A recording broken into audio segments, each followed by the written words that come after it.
Welcome to our meeting. Could I have a motion to open it, please? So moved. Thank you, Corey. Could I have a second? Jen? Okay, all in favor?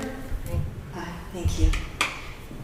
We're going to be moving into executive session for the purpose of collective negotiations under the Taylor Law, medical, financial, credit, or employment history of a particular person or corporation, or matters leading to the appointment or employment history of a particular person or corporation, or matters leading to the appointment or employment or promotion or demotion or discipline or suspension or removal of a particular person or corporation.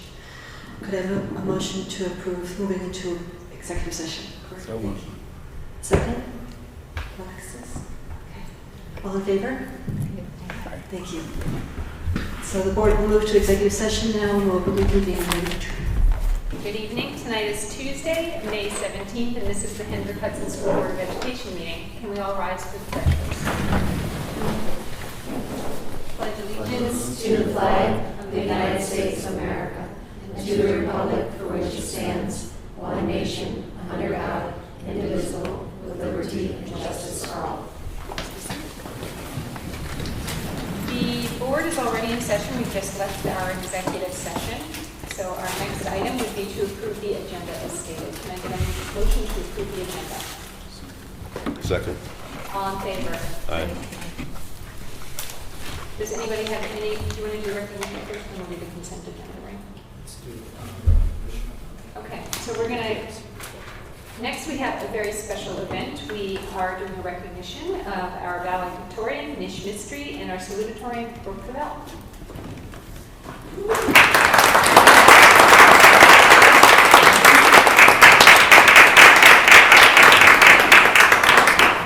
I had the opportunity last week to sit down with Nish and Brooke, and we talked for a while, and audio recorded it, and that will go out later this week as a podcast. So we had great fun in my office. I learned a lot about them, about their career through Hendrick Hudson, and some really interesting stories and opportunities they've been a part of as they move on to their respective post-Hen-Hud career. So Brooke, why don't you, we'll start with Brooke, and if you want to introduce yourself and tell us where you're going, and maybe a couple special memories from Hendrick Hudson you'll bring with you.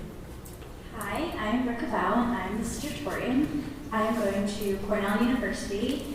I want to become a pediatric psychologist, so I'm going into human development and family studies, and eventually pivoting into psychology. My fondest memories of Hen-Hud are definitely more fun things like football games, Spirit Week. The Spirit was this week super fun. But I also obviously prioritize academics a lot. I created some of my strongest friendships at high school, one of them being Nick, so that's really special that we get to do this together. And I'm just very grateful for the friendships I made, the relationships I made with teachers too. That was super important and influential for me. So I'm just very grateful for all of that. Great.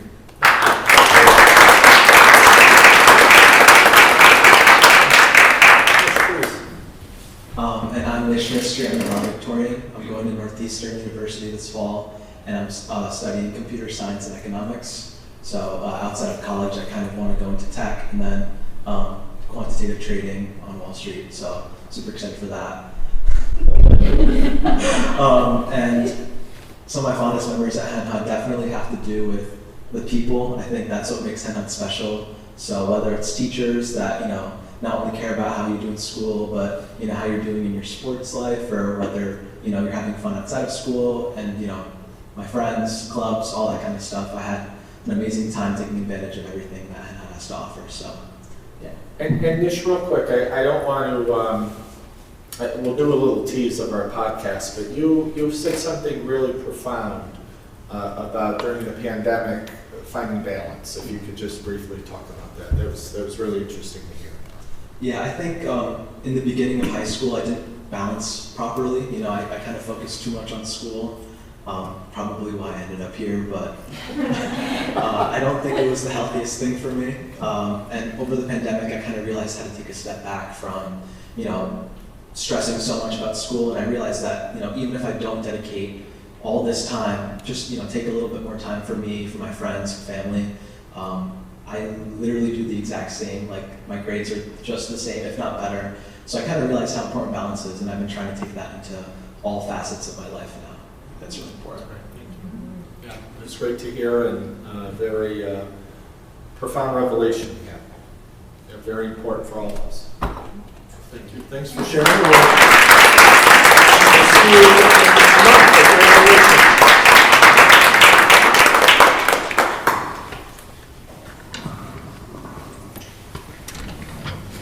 All right, that brings us to our consent agenda. Does anybody have anything to pull from the consent agenda this evening? It's very bright tonight. All right, can I get a motion to approve the consent agenda as stated? So moved. Second. All in favor? Aye. I don't have to move my hand very far. Yep. And with that action of the board, a very important decision was made, an appointment of Laurence Scollins, who is now officially our next middle school principal, who will take over on July 1st.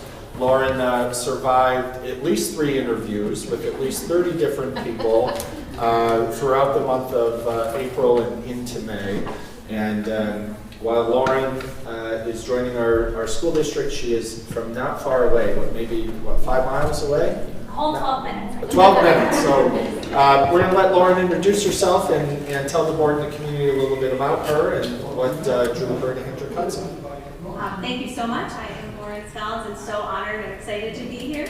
From my first interview, I felt right at home and felt connected, and hearing them speak of the connections and the relationships. Leaving my home of Croton, I knew that I wanted to find a school and a district that I felt just as passionate about and felt just as connected to. And from the first moment and the 20-person committee, I felt connected and really look forward to joining the family and the community.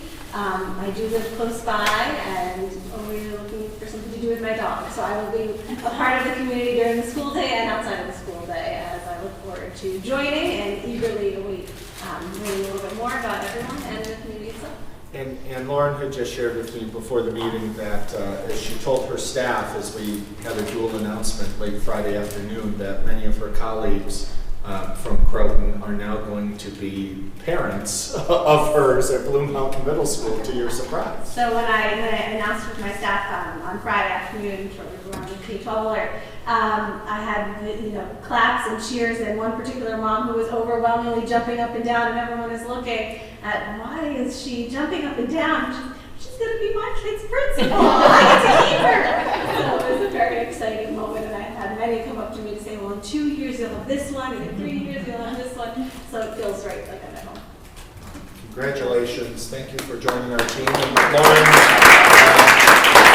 Lauren's going to make herself available over the next couple weeks. We're going to work out a schedule where she can meet some students and staff and some parents to help her launch right into the job on July 1st. So we look forward to that.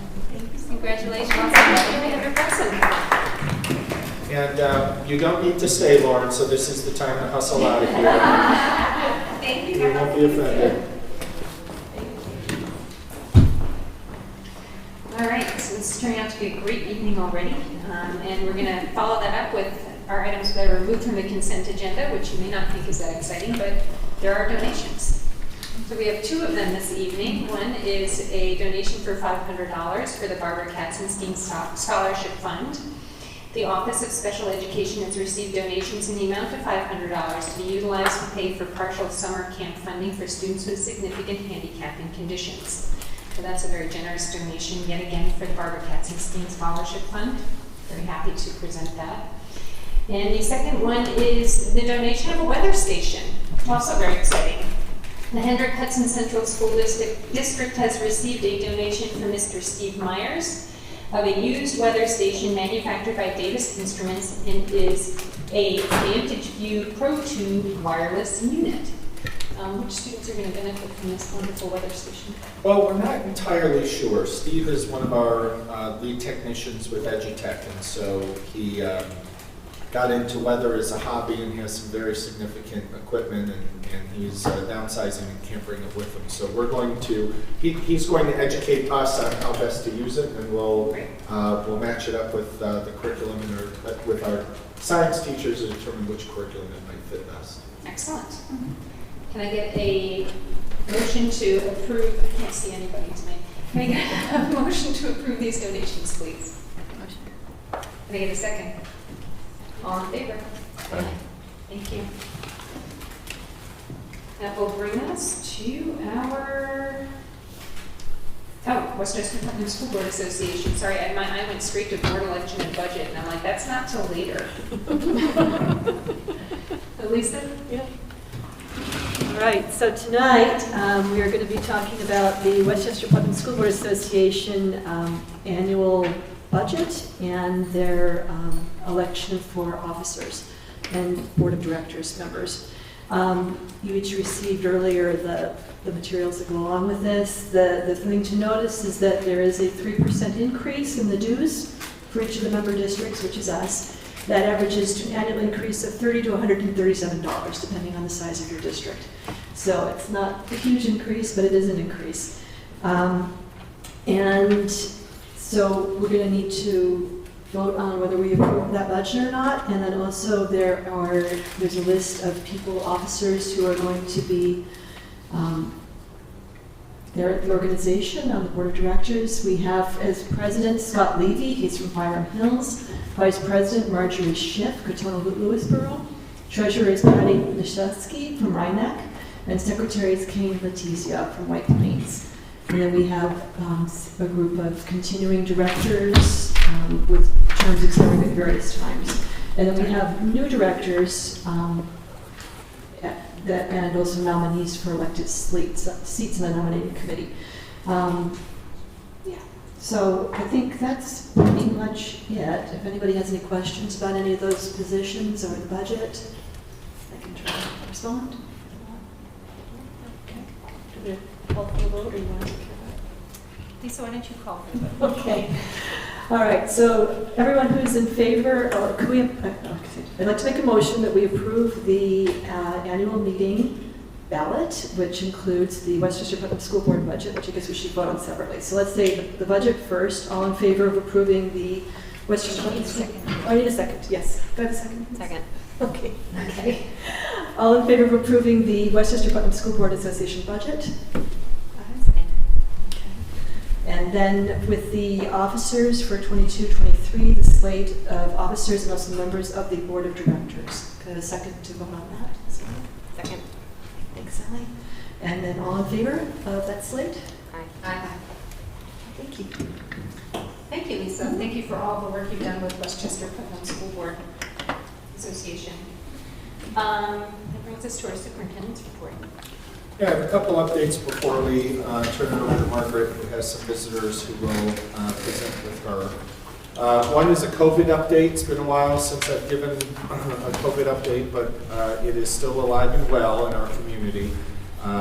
We certainly have seen an increase over the last month of positivity rate among staff and students. We continue to send test kits home. We're going to do another round next week before the long weekend. If you're not receiving a test kit when you believe you should, and you know that you should receive a test kit when you get an email from me saying you're going to get a test kit, please either let me know or probably more directly call your school nurse.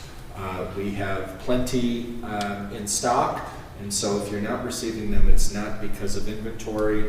It must have been a technical issue which we'll address, because I have heard that not all the test kits made it home to families. But please use those test kits as liberally as you wish, because we have plenty. But we want to make sure everyone is safe. We have had some social events recently that we are suspecting led to higher than usual positivity rates, and so we'll continue to exercise caution and try to move some of those events outdoors as best as we can. The other update is just really about our calendars. Now that we're back into, for the most part, in-person activities and opportunities, Carmen is collecting all of the end-of-year events, and we'll send it out to our board trustees to please RSVP to Carmen, but that would include graduation, moving up ceremonies. We have PTA events each of the next number of weekends, so hopefully the weather holds and you can participate in some of those events, and that our community can as well. So in terms of the board, you'll receive a communication from Carmen with an opportunity to RSVP so the schools know that you're coming. It'd be nice to see everyone.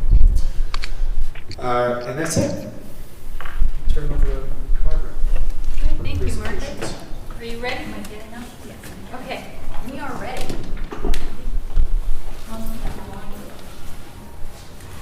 Okay, I'm going to start with a PSA before I bring my guests up. So if you're home and you have a kindergarten student, please get them registered for school. We are in the midst of kindergarten screening right now at the Hen Hut Free Library. If you haven't registered and you have not made that appointment, I implore you to reach out to Dr. Cindy Kramer at Furnace Woods School. She is the principal at the Pre-K 1 building next year. They would love to make an appointment for you, meet with you and your little one, and then welcome you as a parent later on for some orientation and all sorts of things. So we want to make sure that we're encouraging our community members to get their 5-year-olds registered for school.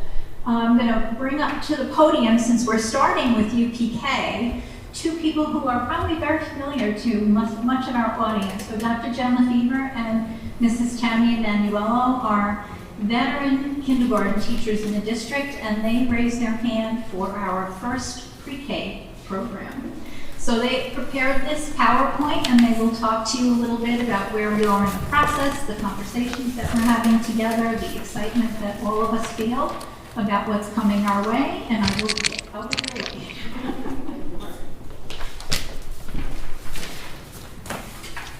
Good evening, everyone. So I'm Jen Lefevre, one of the kindergarten teachers and now one of the pre-K teachers. And Tammy and I are just going to go through a little bit of what we've been doing to get the PK program up and running. And to say that we're very excited is an understatement. I personally have been pushing a pre-K in the Ashland School District for about 15 years. So it's something very close to my heart, and something I'm very excited about. So the first thing we're going to talk about is the program's philosophy.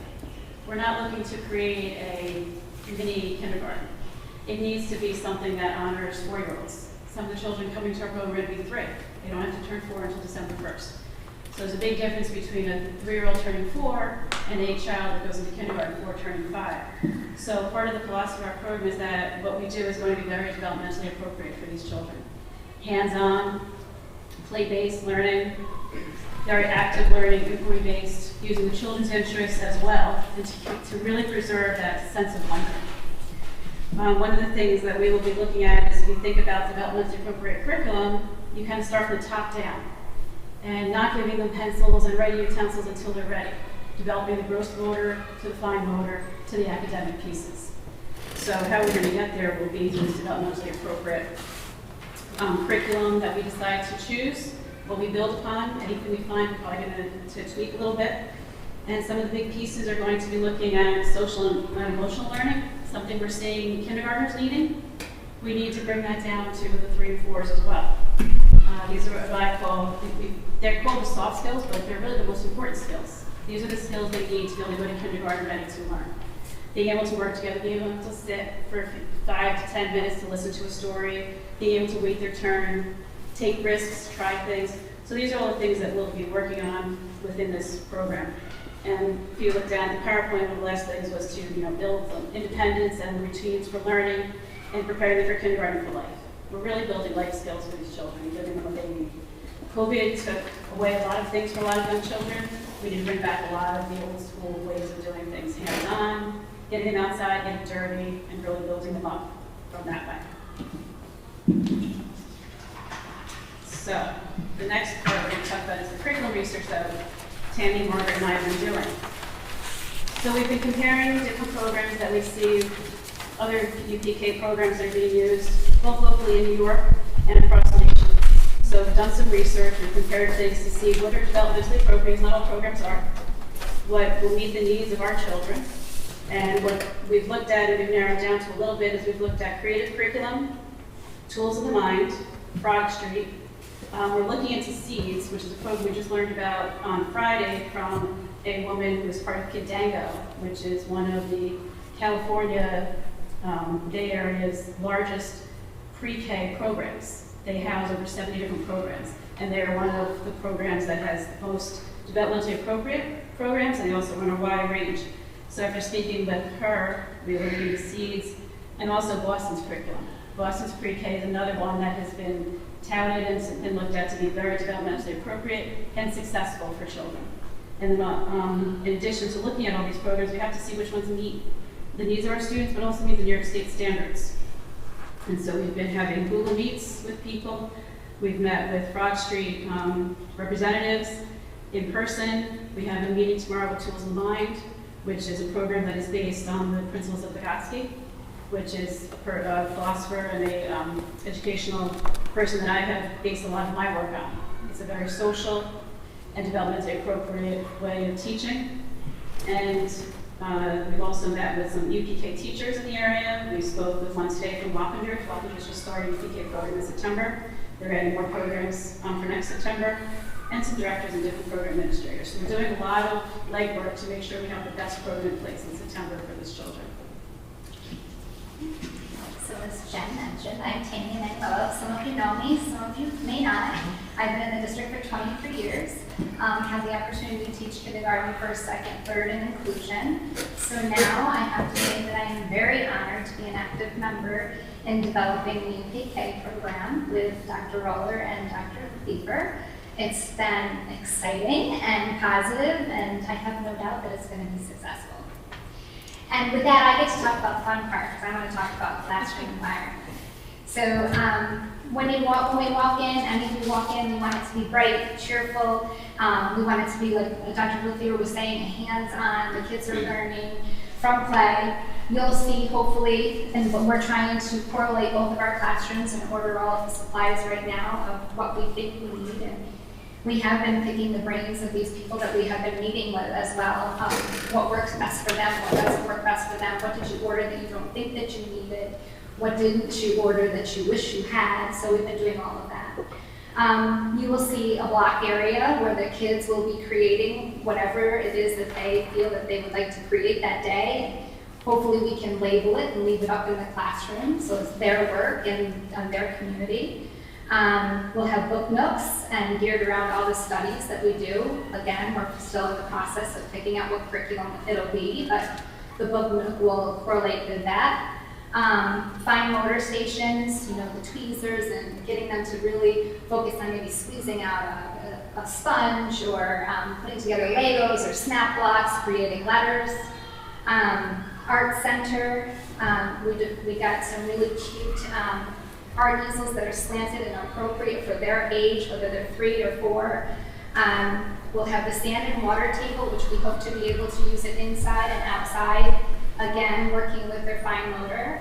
And math area, well, we hope to have a big math area with all of the, shapes, colors, working on numbers and creating them using Play-Doh or whatever it might be, so that they're exploring and learning on their own through play. And literacy area, same kind of thing, using, having our, Play-Doh to form all of your letters, or having the blocks together that you're snapping together, still working on pulling everything together, such as fine motor and the literacy area.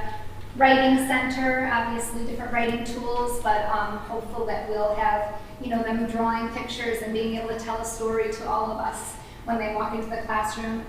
Dramatic play area, each time that we have a different study happen, we hope to change it up. So you might see one week it's a flower shop, and the next week that it's a doctor's office or a veterinarian's office or a dentist office. So that's a hopeful for our classroom environment.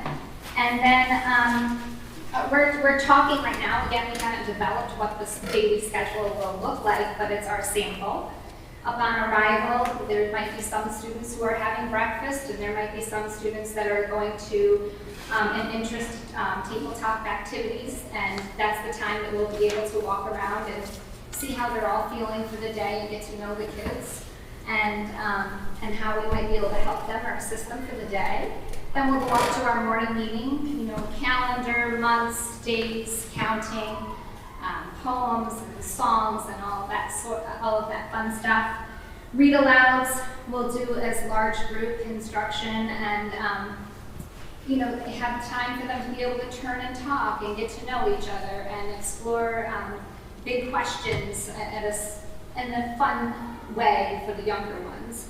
And then we'll move up from our reading read-aloud to our literacy small group instruction centers, where we'll have, again, hands-on, but then teacher instructed centers where our TAs will be also doing an instruction, and they'll be able to have some independent work as well, geared to their skill level.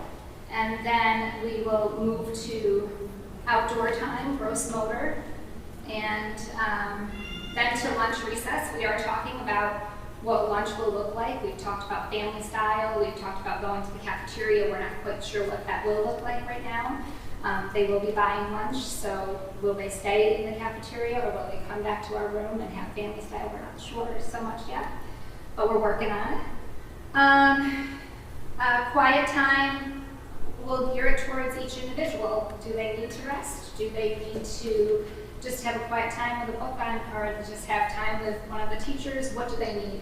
That's what the quiet time will look like, and then we'll be doing a read aloud during that time as well. And math exploration. Again, we'll probably do a large group and turn and talks, and then we'll be coming together in small group activities. You know, shapes, colors, sorting, numbers, all of that. And then we'll have recess, we're not sure if lunch recess or recess will come after math. We're not sure yet. Working on gross motor skills twice a day because I'll need it. Snack time, how that will look, we're not sure. Like, will they bring it from home or will we supply? It's a work in progress. And then we'll do interest centers at the end of the day, and we'll wrap it up with a closing meeting, a way to say goodbye, a song that will say see you tomorrow, whatever it might be. And so it's been a fun adventure, and we're very hopeful that it will be a strong program next year. Thank you. Does anybody have any questions for our wonderful teachers? Yes. I just have a quick question. So this sounds really exciting. I think this is great. Just on the curriculum research, when you looked at different curriculum, did you look outside the U.S. at all, at other countries that may have successful students, have successful education programs? So maybe thinking out of the box a little bit. We have not. No, that's a good idea. Thank you for doing some research. So everything that I've found has been in-house in the States, but we can do that. Thanks.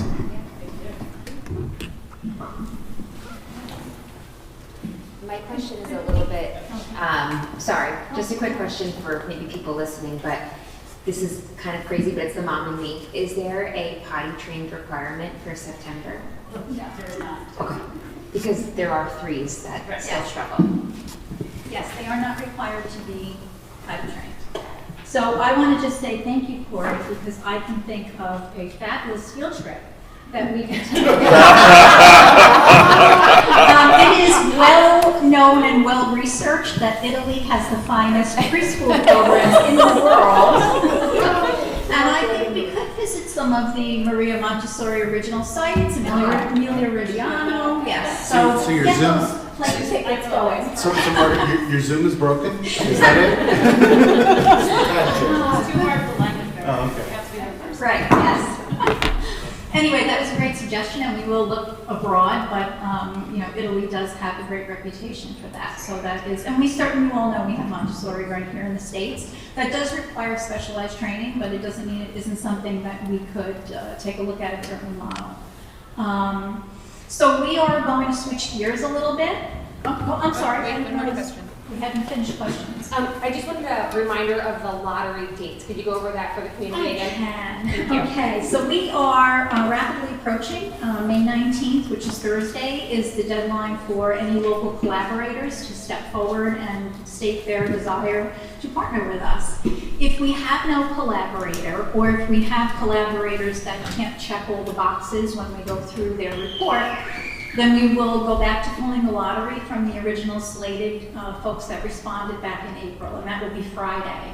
If we have a collaborator and they check all the boxes and meet, and by the way, these are New York State requirements, not ours, then we will reopen the application process to the rest of our community. We'll explain the difference between the two programs for our families. We will give the people who've already applied a chance to consider both and tell me which one they prefer, and we will welcome new applications, pulling the lottery on June 2nd. Thank you. You're welcome. And if I could If I could just expand on the curriculum conversation briefly. Bill and I went on tour last week and visited one of the senior centers to share some of the details about our budget. And part of our conversation was around pre-K. And some of the seniors were able to share their grandchild's experience in pre-K, and some shared their own experience in pre-K, and it was all over the board. So I want to ask a couple softball questions that are probably softballs to this group, but in terms of maybe folks watching or listening at home. So New York State has a viable curriculum that if you're going to accept the state's money, the expectation is you are teaching the New York State learning standards, which now go down to pre-K, correct?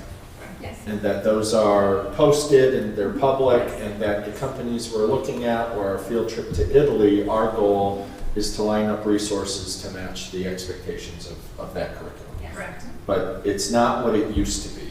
And that's, a little bit of what Bill and I heard was, well, when I went to pre-K, and it was a history lesson for me. But do any of you, can you walk us through just a real brief timeline of when pre-K became more legitimized as a opportunity, that school districts were to or encouraged to consider?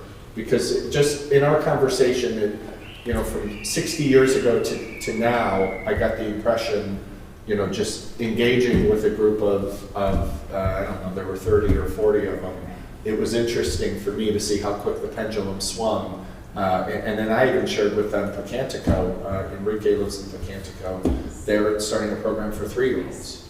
So this needle is moving, and it's moving quickly. But just real quick, a brief, it doesn't need to be terribly accurate, but how this became a more legitimate opportunity for school districts to consider. Well, I think the two of us would say that it was always legitimate.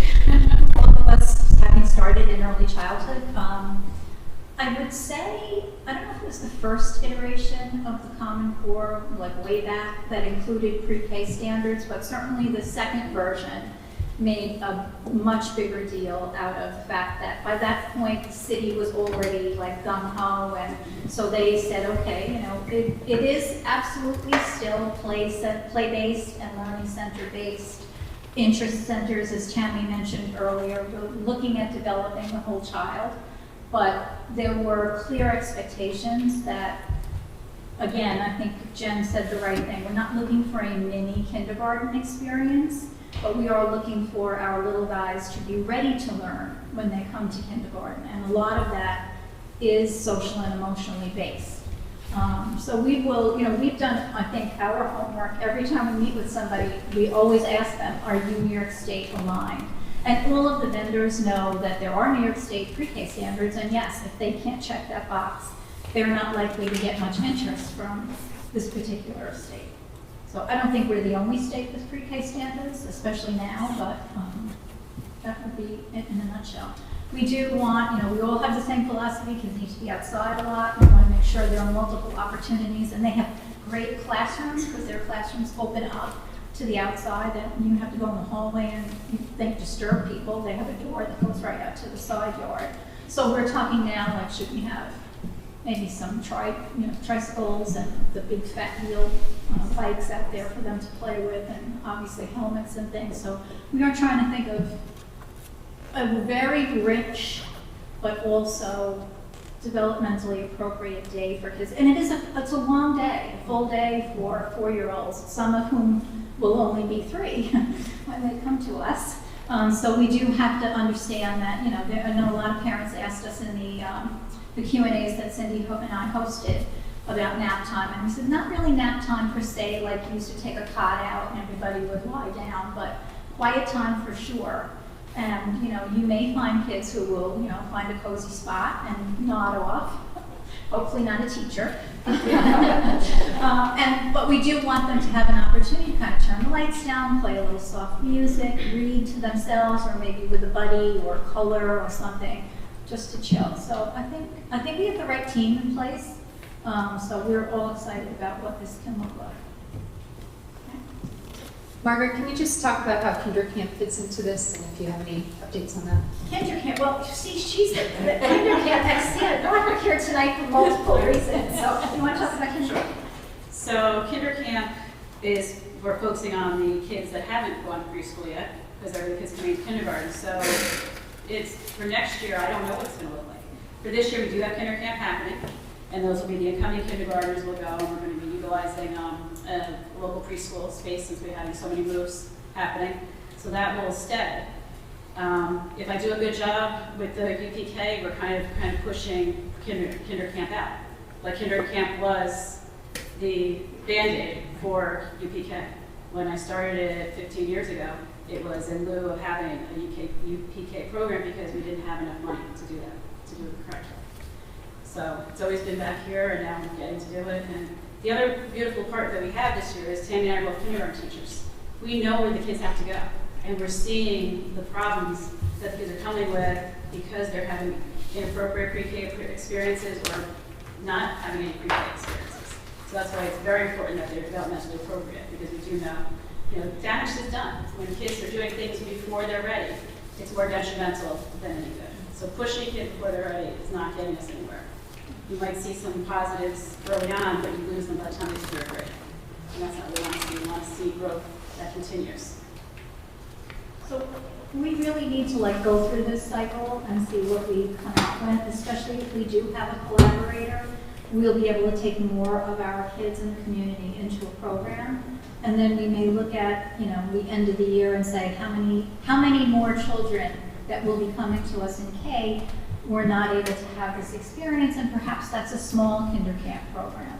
I think we have to just get through a couple of next steps before we know where we'll be at.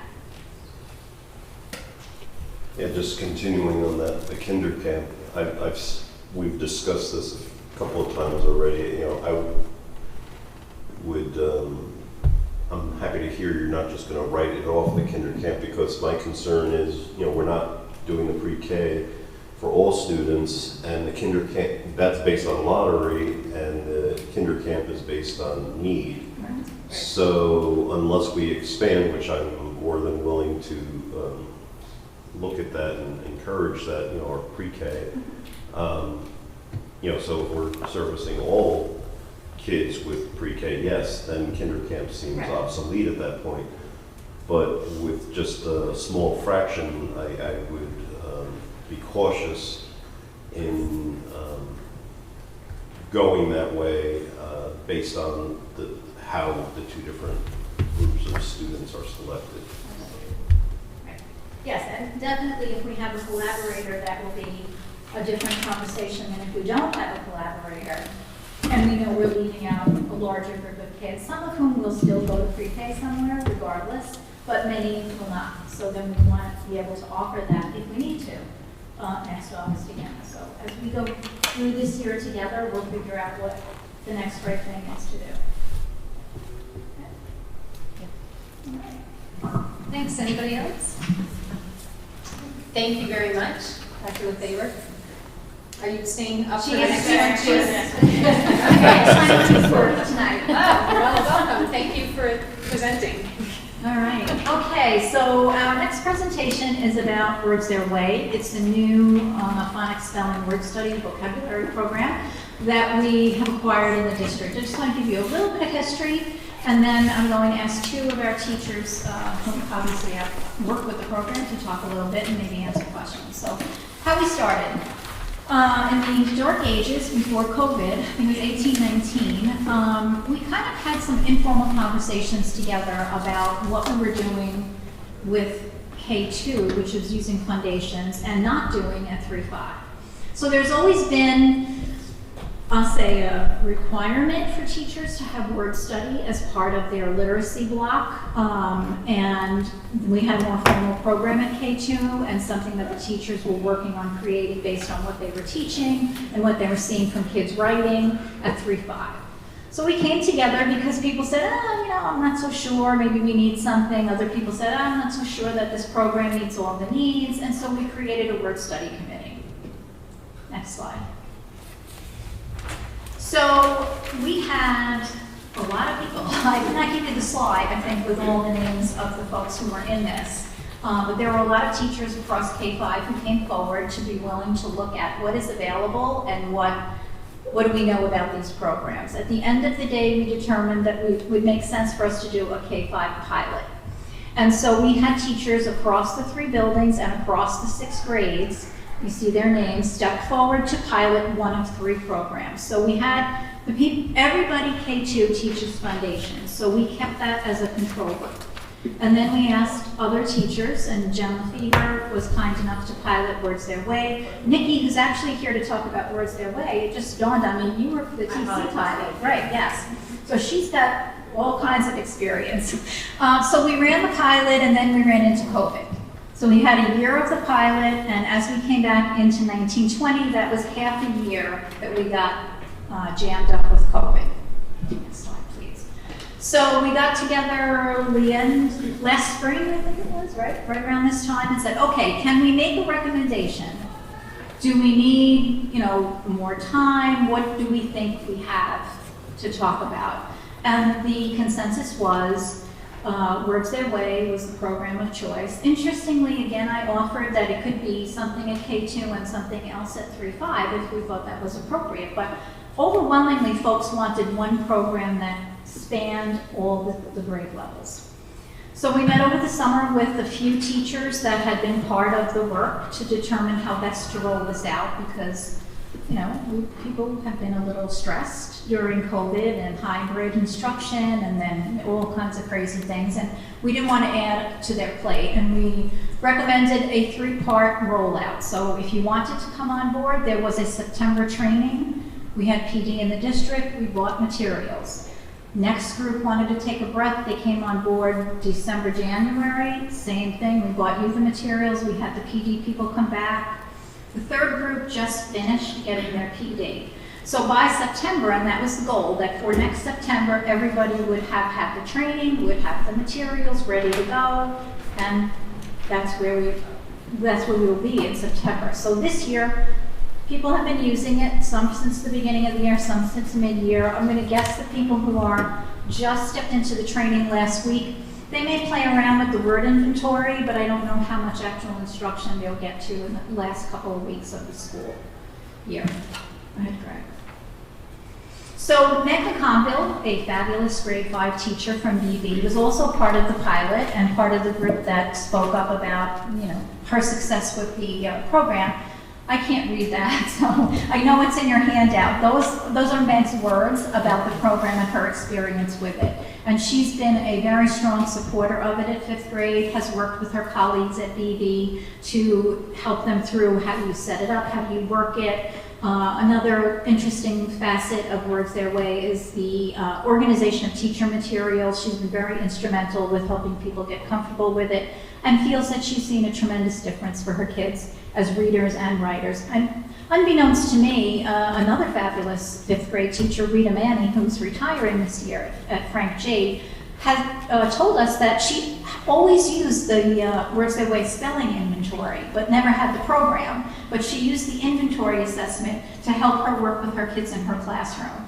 So I'm going to stop talking now and turn it over to the people who really know how this works best. So we have kindergarten and we have 2nd grade to tell you what it feels like in the classroom from their perspective. Thank you. Hi, this is crazy. I was not blessed with height. Everyone hear me? Okay. Good. So as Margaret mentioned, I'm a 2nd grade teacher at Frank G. Lindsay. I came to the district in 2019, and I basically piloted the TC program, which is what we use for our reading and writing curriculum for phonics. I was not a huge fan.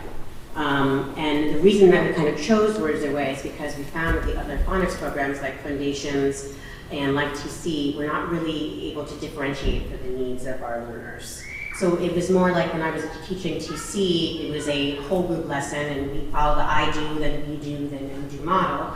But I would be teaching a lesson on R-controlled vowels, and I had some students who already knew all the R-controlled vowels, and I had some students who didn't know their short vowel sounds. So it just didn't fit with the different needs of kids. And the reason that Words Their Way is so wonderful is because it allows for differentiated instruction. So what does it really kind of look like? Basically, students are able to analyze the words and the spelling patterns and sounds and discover similarities and differences. They're able to apply the spelling patterns that we're learning to similar words, and they're able to identify these spelling patterns in their reading and also apply them when they're trying to spell words in their writing. And the best part about Words Their Way is that it is grouped based on skill need. So as Margaret mentioned, the spelling inventory is the best part about this. Well, not the best part, I shouldn't say that, but it is very helpful because we give it to them in the fall, we give it to them again in the winter, and we give it again in the spring. So it's kind of like iReady in the way that we're hoping to see progress over time. And the way that it is, it's a spelling test. So it's 26 words for the elementary spelling inventory. And then what the teacher does is they analyze the data or the features that they're looking for in each particular word. So we're looking for, does the student know the initial and final consonants of their words? Do they know short vowels? Do they know digraphs? Do they know their consonant blends? So we score the data, we look at the mistakes, but we look at also what they do know. And then when we score it, we stop after they've maybe made 2 mistakes because that shows us that we need to definitely review whatever that is. We look at the whole class together and we say, okay, I have a bunch of friends here who don't know their consonant blends, TR and BL. That's where we stop. And then when you find the place where you stop, you slide your finger right up the inventory sheet and basically it tells you what spelling stage they are in. So there is emergent, there's letter name alphabetic, there's within word pattern, and then there's syllables and affixes. There's a lot of books, but wherever they stop, that's the workbook that you're going to start in. And the program gives a lot of freedom because you don't have to start at the very beginning of the book. You can go to the sort that has the consonant blends when you find 4 students who need consonant blends and begin there. So it directly targets exactly what that student needs. So you make your groupings, and the way that we make our groupings is based on the need, as I mentioned, and you have 4 groups. And what we do with those 4 groups is we have like a 5-day cycle. So I can't remember, I should show it to you, but I'm just gonna show you this. For those that are here and see it. It's a grid, but it's basically a slideshow that I show my students, and it basically is by day, Monday, Tuesday, Wednesday, Thursday, Friday. I have my groups, and each group is doing something different each day. Now, this takes time to roll out in the beginning because these students are not familiar with Words Their Way. They've been doing foundations or they've been doing PC, so in the beginning it's a very slow start. But what you do is you talk about, with the whole group, what does a teaching day look like? Let's go through it. Everyone does the same sort together, so we do a teaching day. Then we do another day where it's a word sort day. We have a word work packet that we do the following day. So the students in the class are working throughout the entire week on the same spelling pattern that you've been talking about, and they get opportunities to read the words, say the words, write the words, and it's really, really helpful because I'm seeing great progress in the way that they're writing because they're able to identify these words in reading and they're catching, oh, that's the same spelling pattern we had last week. Or they're sounding on a word and they're hearing or and they know they want to do O-R-E and not S-H-O-A-R for sure. So they are able to apply the spelling patterns. So a teaching day, I don't have the materials, but I will go through what it is. There are a lot of materials, but it's also very nice because you get to pick and choose kind of what works best for you, which is one of the best parts about the program. They have a big book of rhymes, so we started teaching day with a rhyme. So, for example, I might be teaching the word families A-N, E-N, I-N, and U-N. And there's a poem that goes with that sort. So everything is correlated. We'll have a poem and we'll talk about the poem. It's called Grand Slam. We'll talk about what does Grand Slam mean. Okay, we'll talk about last week, we talked about word families that have A-T, O-T, and I-T. And we'll take a look at the sorting sheet. The kids get to rip out the sorting sheet, they get to cut out the words, and it's very engaging. You have a small book in front of you. We'll talk about, okay, what are the headers on top of our sorting sheet? What do you think we're going to sort our words by this week? So it's discussion. We do it together. We talk about any words that we think they may not understand. This week I had prank. No one knew what prank meant, so we talked about it, and then I used it in a sentence. The kids had to use it in a sentence. So now the kids are understanding the meaning of the words in context. We will sort together, and then they will be able to sort by themselves. So that teaching time takes about 20 minutes maybe, and while I'm teaching with one group, my 3 other groups are doing something completely independent with their sorts. So once it gets started and going, it's very self-sufficient, the kids are very independent, and it gives them ownership over what they're doing. We really enjoy it. So for example, if I'm doing group 1 and it's a teaching day, group 2 may be doing a word sort day. The word sort day means they have to do a word sort with their sort at least 3 times, and you'd be surprised at how quickly they do it, and they say they're done, and I say that definitely was once, but keep going. And then they will buddy up with somebody in the group, and then they will have, one person will read the words, the other person has to find their word and sort it. So now it's kind of like a blind sort. They have to hear the word. They have to find out where it goes. They might buddy up and do a writing sort where one person has to say the word, the other person has to write it in their notebook. So they're getting different kinds of practice with the same sorts. That's a word sort day. On a word packet day, I use a supplemental resource that is correlated with the program, and it's a packet, but it allows them to write the sorts. They have to identify what the spelling pattern is. They have to figure out whether or not there's an oddball and explain that. So for example, I was doing R-controlled vowels, and we had O-R-E and O-A-R and O-R, and then there was W plus O-R, because when O-R has a W in front of it, it can give the sound and not or. And then there was oddballs that were F-L-O-O-R and P-O-O-R, because they say or, but it's O-O, and we taught them that O-O says ooh or So they have to kind of identify why it doesn't fit. And so in the word packet, that's not a side note, the word packet has the opportunity for them to write the sort. They have to do a word search. They have to use the words in a sentence and fill in the blank. They have to highlight and circle words that identify that specific spelling pattern. So again, throughout this entire week, the same sort, just many different things. And then after a word packet, they finally get to glue their words down for their sort. The teachers can use this as kind of an assessment. I had some students in the beginning of the year who were on picture sorts and not words, because that's where they were in the beginning of the year. And so I use that kind of as an assessment as their sorting sheet. Do you know where you are supposed to glue the words? And then I use that. For other kids that were writing words, I gave them a spelling test. I said the words and they had to write them down. So it works when you have low-level children, it works when you have kids who are right where they are, it works when they have kids that are higher. The books are great. They're kid-friendly, they love to rip them out and cut them out, and they really like to use the materials. But it is labor-intensive for teachers in the very beginning because there are a lot of materials. I want to have the sorts ready as the kids have the sorts, so it requires a lot of cutting and ripping and laminating on my end, and the kids need things to hold their materials in, their little words. You would be very surprised how quickly children lose a word that's this big, even when they write their name on the back of it. So after a word packet day, the next day would be a testing day. And so while I'm doing a teaching day, the kids who have a testing day are working with each other to study and test each other. And then after I'm done with my teaching day, I say, okay, group 3, it's your turn for a testing day, and then they'll number 1 through 10, and I keep that data for myself. I use that data and I look at the spelling test, not to send them home to parents, but to say, these 3 children still need help with UI.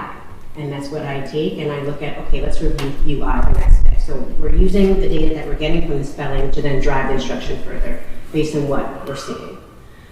It's really kid-friendly. It's differentiated in such a great way for the kids, and it really works very smoothly. I can focus on my one group teaching, and I know that groups 2, 3, and 4 know exactly what they need to do for the rest of the time. I'm trying to think of what else I want to mention. That's about it. I mean, it's a really great program, and I feel like when I piloted TC, it just didn't work because there was too many students that needed different things, and TC didn't understand it. I was required to kind of modify and adjust, but Words Their Way does it for you. And it's really nice, and I think it goes to say something that if we have a program that works really well in kindergarten and is familiar with it in first grade, and then in second and third all the way to fifth, it's going to be really nice and much easier for the teachers to implement because the kids are going to be familiar with it already. So I think it's a great program, and the general consensus is that everyone really liked it compared to Foundations and TC. So, I found a difference in my students with reading and with writing, and they really seem to enjoy it. So, Thank you. Thank you. Did you have a question specifically on this, or should we? Are you? I was just going to talk about from a kindergarten perspective. Can I just ask one question? So you were talking about how you do the assessments and then you know, like, if a student is having problems on OO or OU. Mm-hmm. Does that stay in the program? So, like, if it's in June and that student is going from 2nd to 3rd grade, is there a way to track it so that the 3rd grade teacher then knows? Absolutely, absolutely. So we take the spelling inventory sheets and we have the 3 spelling inventory sheets, and I keep that in their file, so you can see where they were in fall, where they were in winter, and where they were in spring. We hope that if they had a problem with OO in the fall, that they don't have a problem with OO in the spring, and also if I'm seeing that there is a problem with that vowel team, I'm still working with that child to get them to a place where they can successfully show me that they've mastered that spelling pattern. But I definitely think it's a conversation to have with the teacher for the next year. Hey, this is where they were struggling in phonics. Make sure you watch out and pay attention to these special spelling patterns. Yeah, that's great for, especially with Princeton plan, right? Moving schools. That Absolutely. would be very helpful. Thank you. I just wanted to add from a kindergarten perspective, if you listen to the day of a second grader, you're probably thinking, how can this program actually good for kindergarten as well? Because it is set up very similarly in the way it works, but on the kindergarten level, it's still, I'm going to go back to developmentally appropriate. That's why I looked into it, that's why I wanted to be part of the pilot. And when kindergarten, we do the spelling test, and I was the first one to admit, when I went to the training originally, and they told me I had to give a spelling test to kindergarten in the fall, I'm like, you're crazy. There's no way I'm going to give a spelling. That's not a program, I'm not going to do it. And I sat down and did it in small groups, 4 kids at a time, and in September, you may get something like the first word is, I think one of the ones is dog, and one of the kids drew a picture. Or they might give a letter, or they write numbers, or they do different things, and that's telling you something because, again, after we're using the program, we do another assessment in the winter, and you see the growth. And the difference in my kids this year, so this is the first year they've been able to actually use words their way the entire way together, the way it was meant to be. And my children are writing like ways that I've never seen before in kindergarten. Being able to tell you, oh, that's a digraph. That's what we need. Oh, I hear this sound. And in kindergarten, to begin with, it's pictures. We are kind of setting the foundation for the other grades, setting up the kinds of sorts. There are object sorts. And what I like about it, and what I do is a little bit different, is I let the kids sort them first before I tell them what the categories are or what our sorting patterns are, to see what they do. And sometimes they come up with sorts that are better than what the sort's supposed to be, or they come up with different ways, and that's where you get that creative thinking. And what we've noticed, or what I've noticed over the last 2 years, is just the vocabulary and concepts. They'll see a picture of a barn, and they'll call it a farm. To them, that red barn, that barn, typical barn picture we see, it's a farm. They don't know the difference between a farm and a barn. So it's that type of very, finite, small pieces that I'm able to pick up from the assessments, from working with them, that they don't understand. They've globalized different concepts because they're seeing things on screens and they always see the same pictures representing the same things. And so being able to differentiate with the kids, I had a little boy coming in who could read anything you put in front of him. So I said, great. When I did the spelling assessment, I was like, this is going to be fabulous. He couldn't give me any letters.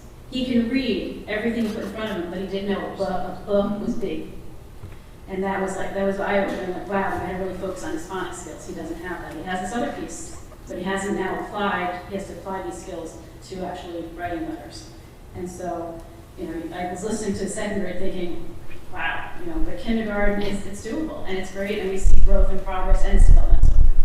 It's very hands-on and really just, again, it's discovery, it's letting the kids kind of investigate things and then you got them when they're going off the path that's not the way it's supposed to be.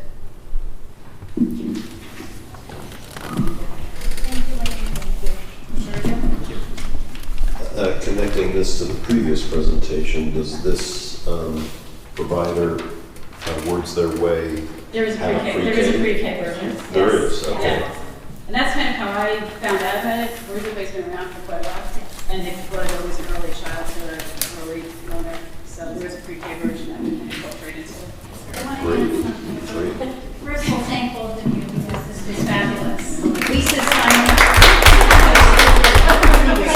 Wilson, how it's all just, it's really good, and the kids love it, and I think it's going to become very helpful for the teachers, and I think we're going to see a great increase in our kids' abilities to do reading and writing if we start in kindergarten all the way up to 5. Pre-K now. Pre-K. But you're also not throwing away the program. Exactly. There's a place for foundations for children I was just that gonna are say not that. going Thank to you. get things Words Their Way. The foundations is now your secondary process Right. that you use for those kids that need a little extra boost. Exactly. So, we, as I said first, we do have foundations. We've been using foundations K2 for 7 years. And I would be the first one to tell you that it was my intention for foundations to come out of regular classrooms, gen ed classrooms, and go only to AIS rating. So I got schooled over the past 2 weeks by some of our primary colleagues. And Nikki said it best. There is, for those those of us who do this for a living, there is no one program that solves the needs of every kid. And the truth is that the more the teachers know and the more the teachers can reach for, the more successful our kids are going to be. So a few of our colleagues sat with me and said, here's why we want to keep foundations too. So we will be allowing, that's a silly word, we will be using foundations in our K-2 classrooms as the backup or partner to Words Their Way, because there will always be kids for whom Words Their Way is not enough. So that's our approach going forward, and we will look at the pre-K piece as well. But thank you, ladies, that was fabulous.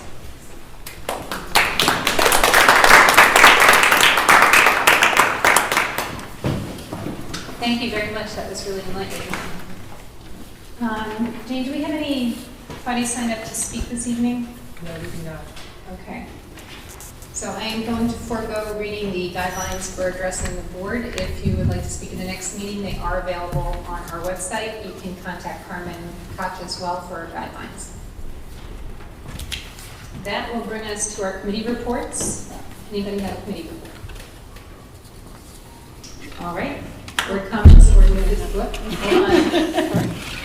We had a facilities meeting on May 9th, and Mr. Merlin and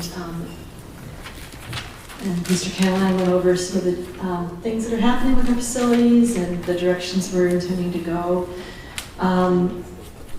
We got a report on the update on the auditorium at the high school, which we have all the cable now, which is really, really exciting. It's all there. It's not in place yet completely, but the cabling is there. And the lighting is in place and working, which is also really good to hear. And I don't remember anything else yet, Corey. Is the cabling for the audio? Yes. Yes. Okay. That's for the audio.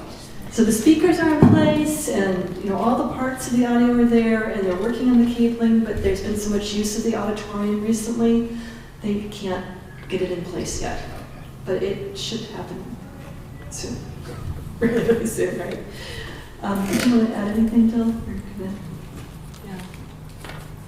Yeah. We also talked about the EPC, which is the energy performance contract with Day Automation, and they're about 95% done with the audit on that, and hopefully we'll be getting some recommendations from them soon. And the other thing was kind of an update on the BV cafeteria. The plan is to be able to move forward and do that construction in the summer of '23. So not this summer, but next summer. What about the building condition survey? Building condition survey, that is... The RFP. It's what? The RFP. The RFP, yeah, they're just doing a request for proposal for that. And I'm just saying that's an an important update. piece. Yeah, typically we have the building condition survey every 5 years, but there's been a change because all the schools used to be at the same time. So the state changed it to stagger them, then COVID hit. So it's been a while. It was 8 years? 7 years. 7 years since we've had one.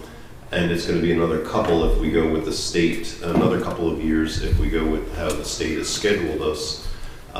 So we're looking to alternative ways that we can hire someone to do it and utilize that to prioritize the needs of our facilities over the next year or two instead of waiting for another 2 years to begin this process. Because we feel there are some things that need attention, but the right way to do it so we can get state aid on it and have a comprehensive overview of the district is the building condition survey, which, as Enrique just alluded to, it's went out for RFP or we're working on that. Thank you. The RFP for the architects is going this week. Okay. We're planning to hire them, we want to have another facilities committee beforehand, and then we're planning to hire them after the whole board knows, after the second Board of Education meeting in June. That's when we will bring the winner for the board to approve the architect that will do what we would call an original audit, and that audit, they will be the same architects that will do the BCS, like that. That's how we're planning to do the RFP. So any architect will say, okay, I have 2 jobs and I might get a $30, $40, $50 million job if we decide to go ahead with any capital project down the road. Thank you, Enrique. So, it's the beginning of a potentially exciting process to get some things taken care of in the district that we might want done. But this is going to list out and help the administrators and us prioritize what things should get worked out. Yep. So that's a pretty big deal, and I'm glad we accelerated it. That was I think the administration and the facilities committee all agreed, there's too big of a gap between this process. And also, Bill, we discussed Anton presenting in the next facilities meeting the priorities for the prepared reserve, so we can approve it, we can have the hearing and approve it and work on them during the summer too. Great, sounds like it was a very productive meeting. That brings us to board comments and business. I have a question for Joe. So all the principal meet and greets have been completed for the elementary schools. Is there a list, or is there going to be some feedback from what they have received questions or concerns? Yeah, some themes are being generated.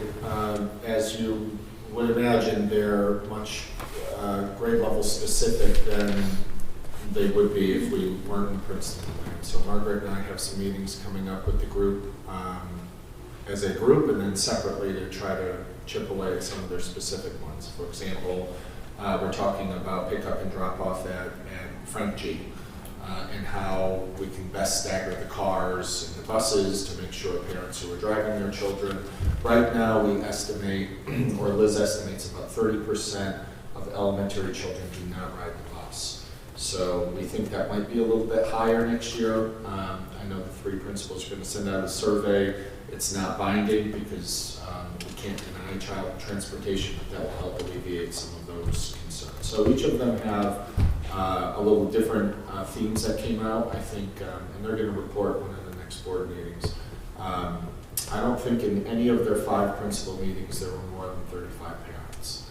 Some of them went to different meetings and divided and conquered, but so for 5 meetings, 35, 150, maybe round up to 200 families. So they have some good data. We're going to process it with them and then see where the themes are across these schools or where we have to divide and conquer. But those are some examples.